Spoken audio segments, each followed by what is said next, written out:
쌍둥이를 임신하게 되면은 만삭의 분만은 좀 어렵다고 들었는데 혹시 꼭 이제 만삭까지 버텨야 되는 건지요? 또 쌍둥이마다 만삭의 기준이 다른지요? 이런 질문이 이제 있었는데요. 이제 예정일을 계산할 때 단태아의 경우는 40주를 기준으로 합니다. 그래서 40주를 기준으로 하지만 물론 그 앞뒤로 2주 내외로는 차이가 더 빨리 나오는 경우도 있고 더 늦게 나오는 경우도 있는데요. 미숙아의 정의는 37주이기 때문에 다시 37주가 넘어가는 경우에는 단태아의 경우는 진통이 생기고 양수가 터진다면 자연적으로 분만을 고려해 볼 수 있습니다. 그래서 보통 일반적인 단태아는 40주를 기준으로 보는데요. 이제 두 쌍둥이의 경우에는 거의 37주로 보기도 해요. 그래서 보통 우리가 분만 날짜를 정할 때 37주가 넘어가면은 이제 분만 날짜 또는 제왕절개 날짜 잡기도 합니다.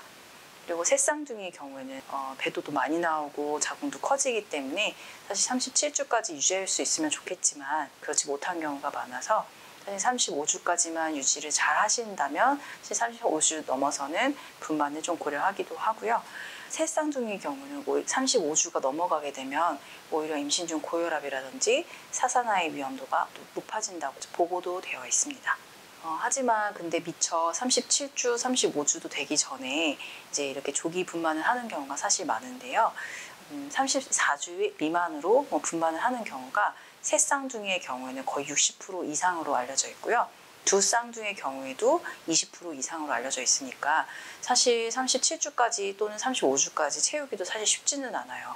그리고 제가 이제 경험한 바로는 이제 두 쌍둥이만 돼도 이제 30주가 넘어가게 되면은 굉장히 자궁이 늘어나고 그러다 보니까 이제 폐나 심장 쪽을 많이 누르고 주변을 굉장히 압박하기 때문에 실제로 갈비뼈가 이제 손상되는 경우도 부러지는 경우도 있고요. 산모가 똑바로 누워있기도 힘들고 일상생활이 굉장히 어려운 경우가 많이 있어요.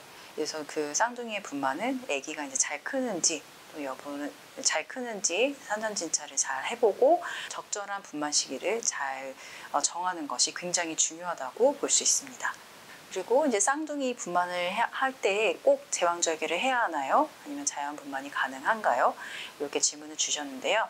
사실 새 쌍둥이의 경우에는 이제 체중이 이제 많이 미달되는 경우도 있고 주수도 좀 빠른 경우도 있어서 바로 신생아를 볼 수 있는 인력도 많이 필요하고 신생아 집중 치료실 그리고 벤틸레이터 아기가 호흡기 치료를 필요로 하는 경우가 많아서 이런 것들이 준비된 상태에서 분만을 하는 것이 굉장히 안전하기 때문에 새 쌍둥이 이상이라면 제왕절개를 하는 것이 맞다고 볼 수 있을 것 같습니다.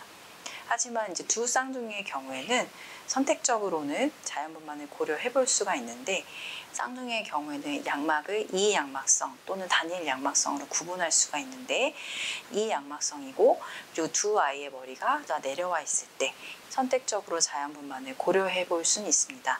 하지만 단태아여도 자연분만이 못하는 경우 예를 들어서 전치 태반이 있다든지 아기가 여가 또는 횡의 그러니까 옆으로 이제 누워있는 경우에 이런 경우에는 단태아여도 사실은 제왕절개가 필요하거든요. 그래서 이런 경우에는 자연분만을 고려하기는 좀 힘들고요. 이 경우는 제왕절개를 하는 것이 좀 더 안전하다고 볼 수 있습니다. 하지만 이제 머리가 둘 다 내려왔다고 해도 자연분만을 시도를 하는 와중에 이제 한 명은 잘 분만을 했는데 한 명이 갑자기 이제 확 위치가 바뀌거나 확 올라가 버리는 경우가 있어요. 그렇기 때문에 만약에 자연분만을 선택한다고 하더라도 굉장히 주의 깊게 잘 봐야 되고 이제 아기가 분만 중에 특별한 문제가 없는지 또는 수술할 대비를 한 상태에서 준비를 해야 되기 때문에 이제 모든 인력이 다 나와 있는 상태에서 그리고 모든 인프라가 구축이 되어 있는 상태에서 분만을 고려하는 것이 중요할 것 같습니다.